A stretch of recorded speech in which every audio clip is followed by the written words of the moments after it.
Hey guys, I'm going to be talking to you today about the pros and cons of actively investing in real estate and passively investing in real estate.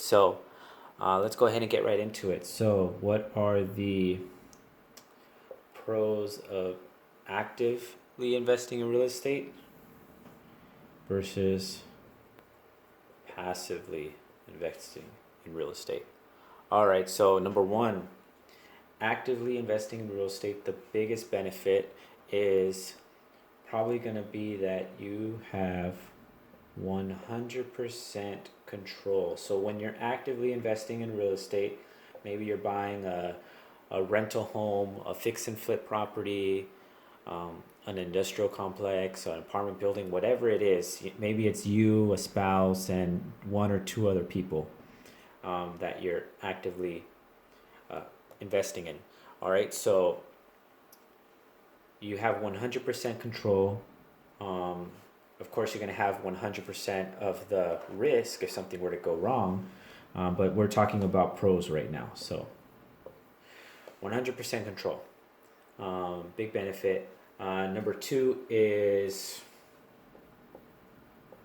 100% of the profits, and we'll say benefits. So whether you make $100,000, $1,000,000, $100 million, whatever it is, you're gonna get 100% of it, and you split it up with your spouse, your partner, your couple partners, by yourself, however many people it is, but you get 100% of the profits. Number three is, maybe you can explore your creative side if it's a fix and flip property, or you pick the paint, the design, you see these HGTV shows, and you want to get creative with it, whatever the case may be. Those are probably the three benefits of actively investing in real estate, whether it be fix and flip, whatever the case may be. Again, the benefits also depreciation, tax write-offs, things like that. Okay, profits, cash flow. Yeah, number one for passively investing in real estate is you get, of course, it's passive income. This is what I like to call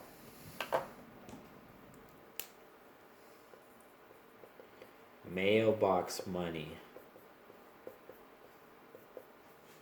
Somebody who invests passively in real estate, they get a check every quarter, once a quarter, once a month, however it's set up. They get it in the mailbox, and it's great. So I'm actually invested as a limited partner in a real estate fund, and every time I get a check in the mail, it's like Christmas. Christmas just passed, depending on when you're watching this. But I love, love, love, love mailbox money because I didn't work for it. It's something I did 2 years ago. I invested some money, and now I still get mailbox money. All right, number two is most of the time when you're invested passively, you're invested as a limited partner. And that means you have limited liability. So here, if you decide to say something wrong or do something wrong, you have the potential to get sued. On this side, limited partners who are passively invested in the real estate, they do not get sued. They do not have any debt that's associated with them in the property. So if it's a $10 million loan and they're a limited partner, that $10 million loan is not associated with their debt or their net worth. It doesn't impact them. Number three is you can do bigger deals with less money. So if somebody has $100,000, they can probably invest in a $1 million, $5 million, $10 million fund or syndication. Whereas here, if somebody has $100,000, let's say it's them and a spouse, they can probably buy a $500,000 property. Here, they can buy $1 million, $5 million, $10 million. They'll be a passive investor in this syndication or in this fund. So they can get into bigger deals with less money as a passive investor. Number 4 is diversify. So if somebody's a limited partner in a syndication or in a fund, most likely that's not their only investment. Myself, for example, I'm part of a real estate fund where I put some money in, and I have a percentage ownership of the fund. I get mailbox money. I have no liability. It's a bigger deal. I think total was, let's see, it was a $2 million raise, and it ended up buying like $4.5 million worth of property. So I'm diversified by number 1, instead of it being just one single property, it ended up being 4 properties. So if one went south, there's still 3 others. All right. Another way is that that's not my only investment. I have an investment in that fund, and then an investment in another property and another property. So it's a really good way to diversify. Number 5 is saving time. Now this is for a lot of things.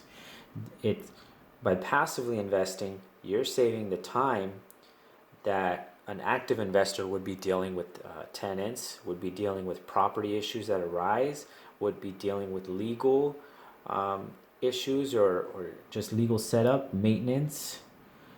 There's a lot of things that go into being an active investor that a passive investor does not have to do. They invest however much money, but they don't have to invest their time into analyzing properties, dealing with properties. They have more time to, number 1, spend with their family.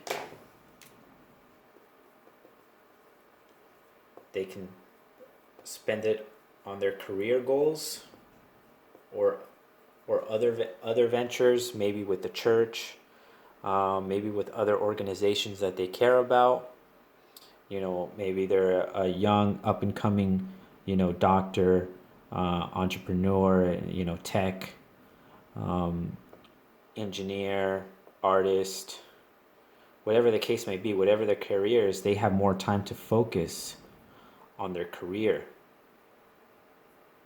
And then instead of focusing on getting good at being an investor, which is going to take years and years of heartache, learning, it's costly, so number 6 is leveraging. The benefit is that you're leveraging an expert. For example, if you invest $100,000 with Ray Dalio, who's probably runs one of the biggest hedge funds in the world. First of all, nobody can even invest with Ray Dalio anymore unless they're a multi-billionaire, but even if, or a country, with a huge sovereign fund.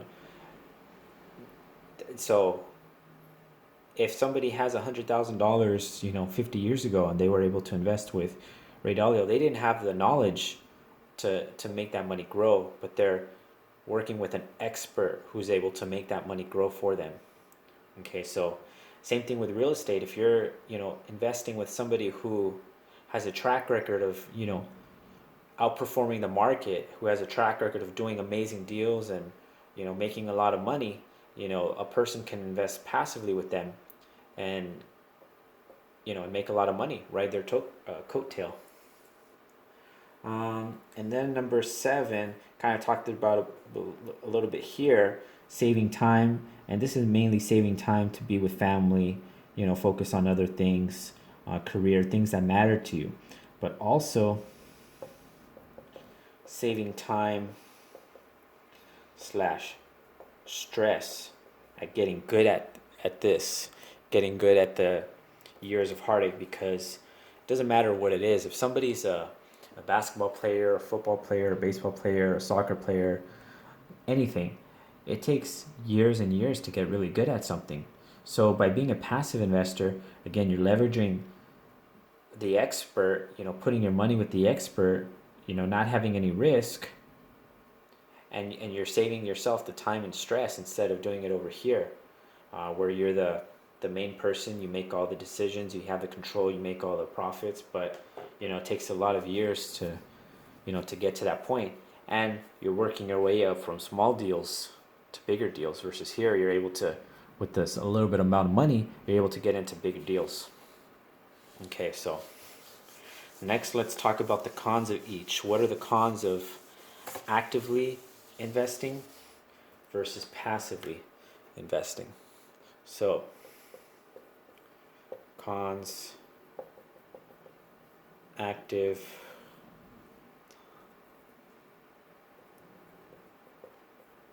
passive.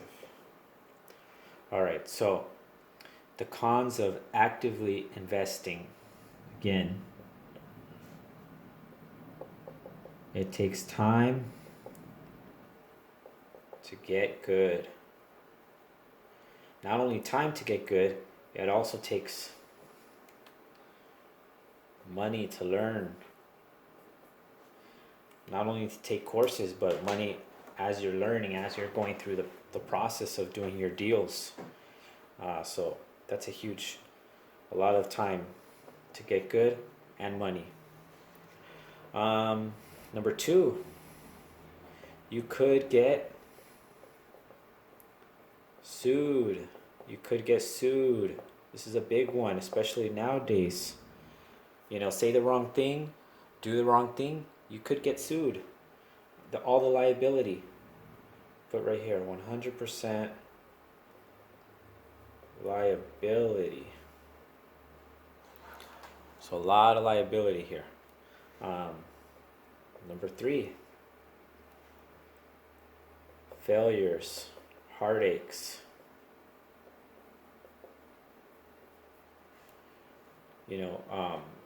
More risk, because over here you're leveraging an expert, you're investing alongside of an expert, you guys have aligned interests. If that expert wins, then you win. If you win, that expert wins, vice versa.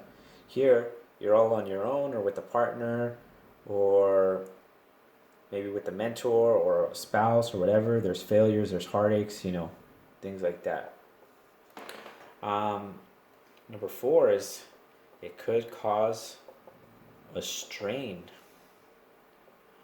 on relationships. If you're losing money, spending a lot of time on the real estate deal versus with the kids and with the family and things like that, it could cause a really big strain on relationships. And then also the time spent to get good is time away, I'll put from like this, from family. Watching the kids, instead of watching the kids grow up and get bigger and, learn all these things and, go to sporting events, you're busy working on your business, working on getting good, all these things. So, these are the cons of actively investing in real estate. What are the cons of passively investing in real estate? You don't decide. The decisions are up to somebody else. You don't decide on what properties to invest, if you're in a fund, or what's going to happen to the property. You don't decide on a lot of the investment decisions. If you have $100,000 and you want to invest with Ray Dalio, you're not going to tell Ray Dalio, hey Ray, I think you should invest in this or this or this. No, Ray Dalio's the expert. You're leveraging him. He's going to make the decisions on when to sell, when to buy, what asset classes to sell, what asset classes to buy. So you don't have the decisions. You're a limited partner. Number 2 is you share the profits and benefits. So if somebody has, let's say, somebody has $1 million invested, another person has 100K invested, and the other one has 100K invested, these people are going to have a certain amount of percentage, and this person is going to have a certain amount of percentage, obviously more than what these two people have. All right, so you're going to share the profits and benefits depending on how much you invest. Now, this is the cash flow. This is when property sold and refinanced. These are the depreciation, the tax write-offs. There's a lot of benefits and profits here. So some people don't want to share. Well, if you don't want to share, then you can do everything by yourself and potentially get sued, have 100% liability, all these other things. But remember, these are passively, you're getting mailbox money. You're not doing anything for except investing. Some of the money, you're not having any decisions. You don't have any stress. You're passively investing. So I think those are the two biggest cons there, and these are the biggest cons for active. So yeah, let me know what you guys think. If you have any questions, leave a comment, like, subscribe, and talk to you guys next time. Thanks.